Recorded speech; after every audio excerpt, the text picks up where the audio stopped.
Usted está en El Radar en Blue Radio.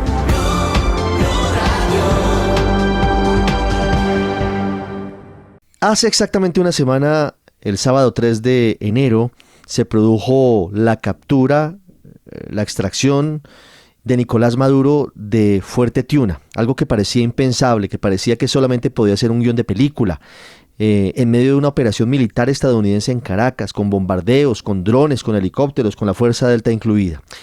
Ya un poco más en frío, aunque hay que decir que la cantidad de información que proviene de Venezuela es vertiginosa, muchos cambios, no sé si de fondo algunos, otros de forma, nos lleva a intentar entender lo que está pasando. Y por eso he querido invitar hoy a una persona que desde hace años viene trabajando muy de cerca con académicos venezolanos, conociendo de cerca en el terreno lo que ha pasado en Venezuela, la historia de lo que ha significado la pérdida de la democracia en ese país.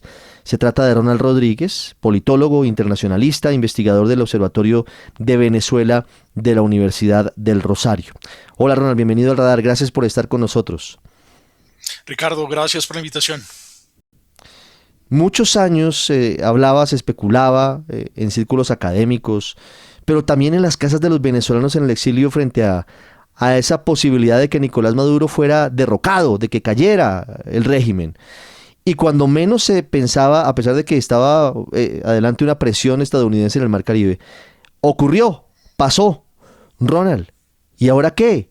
Porque esa imagen estaba allí, o el sueño sobre todo de los venezolanos. Pasó, al menos se fue Maduro, está preso en Nueva York. ¿Y ahora qué para Venezuela? Bueno, Ricardo, es realmente difícil saber cuál va a ser el destino de Venezuela. Todos en la región quisiéramos que Venezuela pudiera recuperar la democracia, sobre todo por lo que significa Venezuela.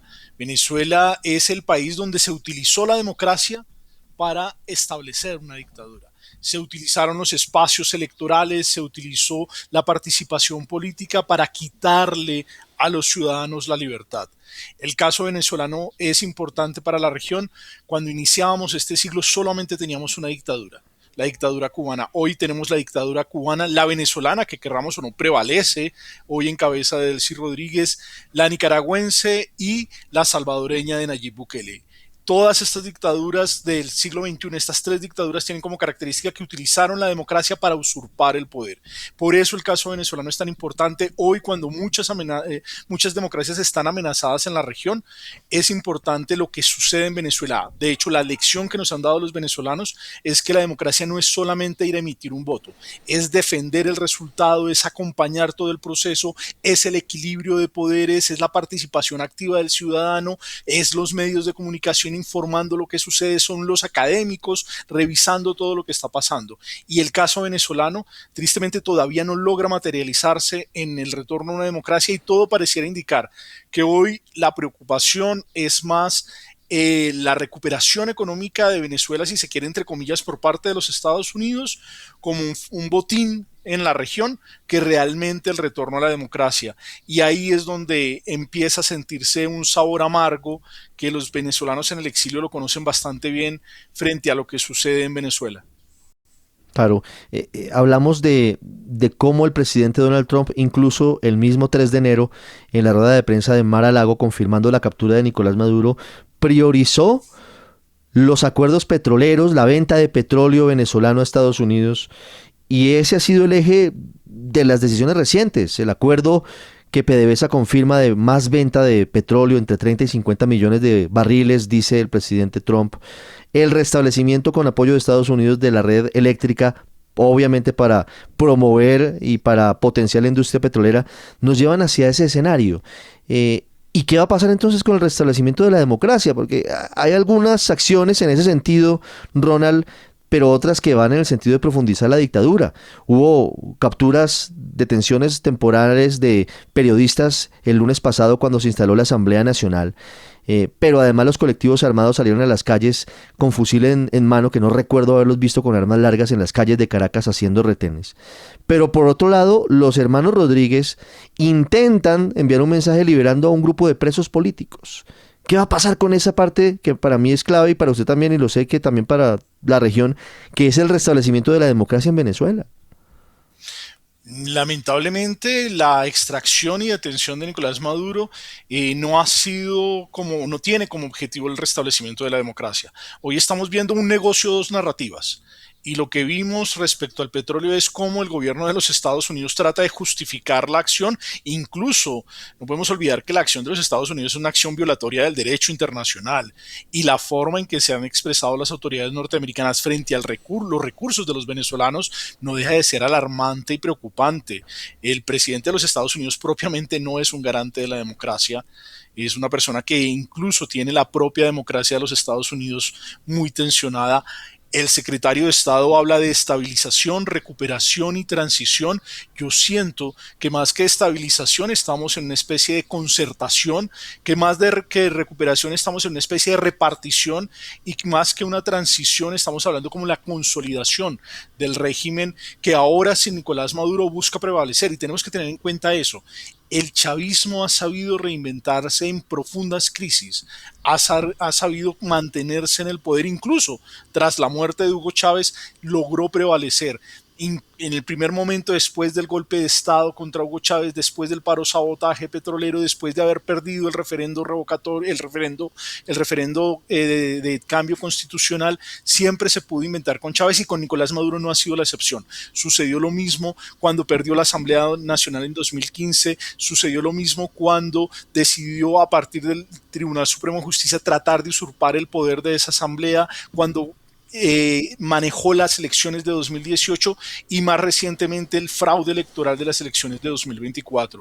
El chavismo se sabe reinventar, y en este momento pareciera que la preocupación central de los Estados Unidos es mejorar su posición geopolítica y apartar a aquellas potencias a las cuales Venezuela les abrió la puerta en la región, repartir los negocios de Venezuela, particularmente los recursos naturales, y finalmente por allá en la última parte queda algún tema respecto a la recuperación de la democracia, pero no es la prioridad del presidente de los Estados Unidos y tampoco es la prioridad del régimen. El régimen está negociando su supervivencia y los Estados Unidos están negociando el acceso a los recursos de los venezolanos. Ronald, el presidente Trump, en una entrevista que le concedió al New York Times el pasado miércoles, dijo que prácticamente solamente Dios sabría cuándo iba a terminar la tutoría, si se me permite la palabra, de Estados Unidos frente al petróleo de Venezuela, el manejo de los recursos, de la venta del petróleo que van a una cuenta manejada por el gobierno de Estados Unidos, y esa figura extraña que hay allí, que es de un triunvirato, en donde está el vicepresidente J.D. Vance, está el secretario de Estado Marco Rubio y está Grenell, manejando Venezuela. El escenario podría llevarnos, digo, en materia política, hacia la posibilidad de que Venezuela se convierta en un nuevo Estado libre asociado a Estados Unidos como lo es Puerto Rico?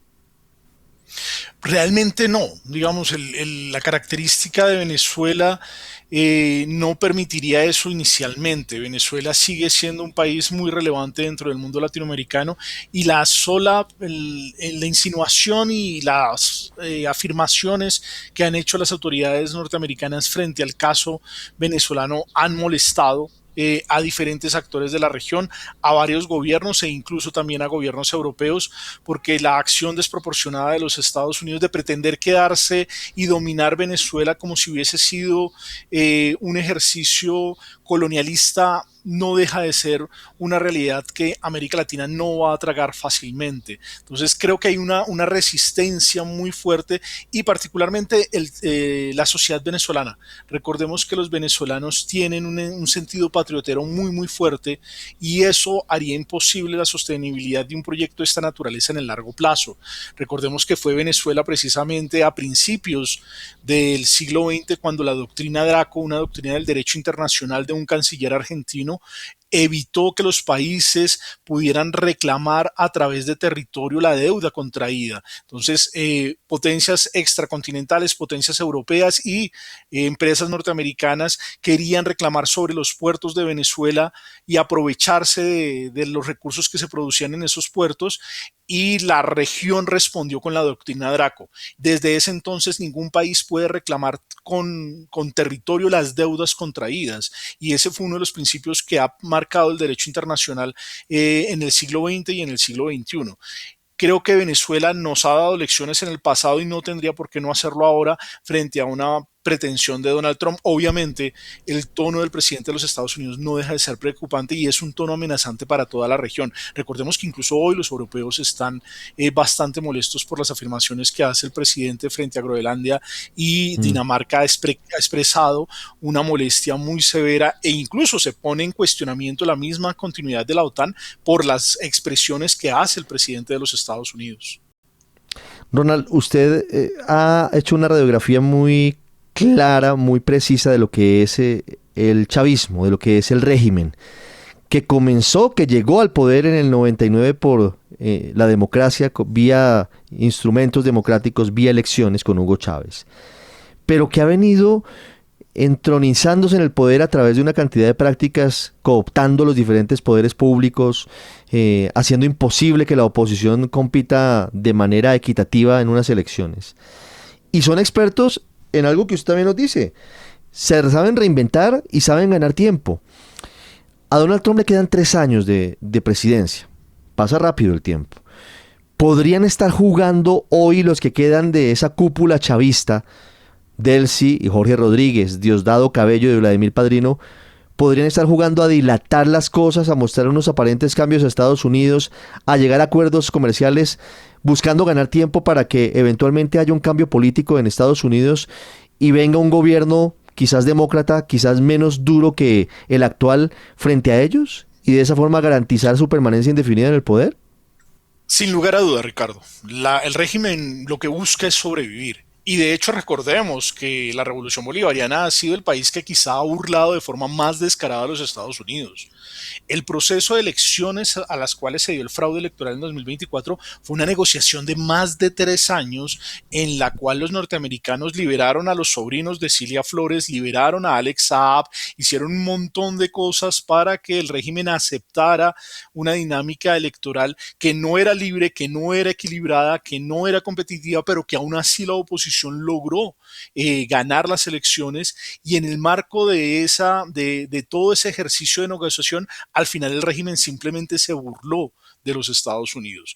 La Revolución Bolivariana utiliza las negociaciones, incluso las liberaciones, como herramientas, instrumentos de supervivencia y es un proyecto político que ha logrado pasar por grandes crisis, incluso transfiriendo todo el costo de lo que significan las sanciones internacionales a la población. Cualquier otro gobierno hubiese hecho a un lado para no sacrificar al pueblo. Ellos prefieren sacrificar a la población. Perdieron a la cuarta parte de los venezolanos que tuvieron que irse del país por las dinámicas de persecución y por la crisis y la emergencia humanitaria en la que sometieron al Estado con tal de permanecer en el poder. Este tipo de proyectos políticos anteponen el bienestar de sus ciudadanos por su continuidad en el ejercicio del poder. Y creo que lo que están jugando es a ver si pueden estirar la cuerda con el presidente de los Estados Unidos. Ya han encontrado que el presidente de los Estados Unidos pues tiene una debilidad y es querer apropiarse de los recursos de los venezolanos, tener acceso a esa riqueza de los venezolanos y utilizan los recursos hoy de forma transaccional. Es muy llamativo los discursos, por ejemplo, de Diosdado Cabello, que hasta hace poco era el más antinorteamericano y hoy ve cómo las afirmaciones que hace el presidente de Estados Unidos incluso trata de maquillarlas como si estuviéramos en la novela de George Orwell 1984. Están reinventando su historia, están recontando su historia para tratar de justificar su permanencia en el poder. Ronald, una pregunta para concluir esta charla. Seguramente hablaremos en otras oportunidades pronto porque esto promete tener muchos desarrollos en el corto plazo. ¿Cuáles son las consecuencias para Colombia de lo que está pasando hoy en Venezuela? Sin lugar a duda, en Colombia las consecuencias se sienten de forma muchísimo más fuerte porque somos la única frontera viva de Venezuela. Venezuela tiene frontera con Estados Unidos, por Puerto Rico, con Países Bajos, por las islas neerlandesas, pero Colombia es el país que tiene esa frontera viva. ¿Qué tenemos en la zona de frontera? En este momento tenemos un reacomodamiento del ELN que tenía un statu quo en Venezuela que no es que se esté viniendo para acá, y en eso hay que ser claro. Recordemos que hay una parte importante del componente del ELN tanto civil como armado, está en territorio venezolano. Ellos están moviendo sus campamentos, se están reacomodando y muy seguramente la afección que ya vivíamos en la zona del Catatumbo se va a ver agudizada y veremos dinámicas de seguridad muy complejas en la zona de frontera. Y de hecho, una de las grandes preguntas que está sobre la mesa es si algunos de los esbirros de la dictadura que van a caer en desgracia, porque va a suceder, eso sucede con los ajustes de cuentas en las dictaduras, escapan hacia Colombia, ¿cómo vamos a administrar esa llegada de actores que son reconocidos por la violación sistemática de los derechos humanos y que no podemos regresarlos a Venezuela porque su vida corre peligro, tendrían derecho a la condición de refugio? Y hay unos debates que se van a causar frente a aquellos actores que han sido los perpetradores del terror en Venezuela, y nosotros como país vecino somos su único punto de salida. Realmente la situación en materia migratoria ya es compleja. Colombia es el país con más venezolanos, más del 41% de los venezolanos que están en las Américas están en nuestro país.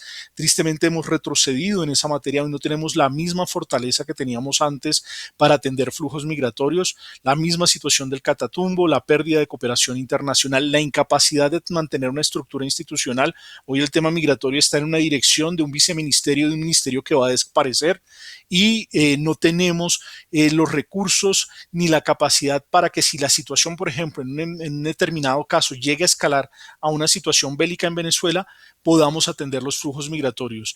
Y esto pues nos pone en una dinámica en la cual deberíamos tener concertación de cuál es la respuesta del Estado colombiano, no del gobierno ni del proyecto político que encabeza el presidente Gustavo Petro, sino del Estado colombiano frente a los años que devienen de Venezuela. ¿Cuál es el plan que como Estado, no como gobierno, porque este es un gobierno que por suerte ya tiene el sol en la espalda, sino como Estado vamos a dar ante la situación que se da en Venezuela? Y eso implica reunir a los diferentes sectores, concertar, tener en cuenta que este tema va a ser una piedra en el zapato en la campaña política, porque muy seguramente se querrá instrumentalizar cuando lo que tendríamos que hacerlo es abordarlo con responsabilidad. Es un reto bastante grande para un Estado como el colombiano, que además va a tener importantes afugias económicas producto de la mala planeación y del manejo del presupuesto nacional. Desde la Universidad del Rosario, Ronald Rodríguez, uno de los hombres que más conoce de Venezuela, internacionalista e integrante, parte fundamental del Observatorio de Venezuela de la Universidad del Rosario. Ronald, gracias por ayudarnos a entender lo que está pasando hoy en Venezuela, una semana después de la captura de Nicolás Maduro. Ricardo, muchas gracias por la invitación. Usted está en el radar en Blue Radio.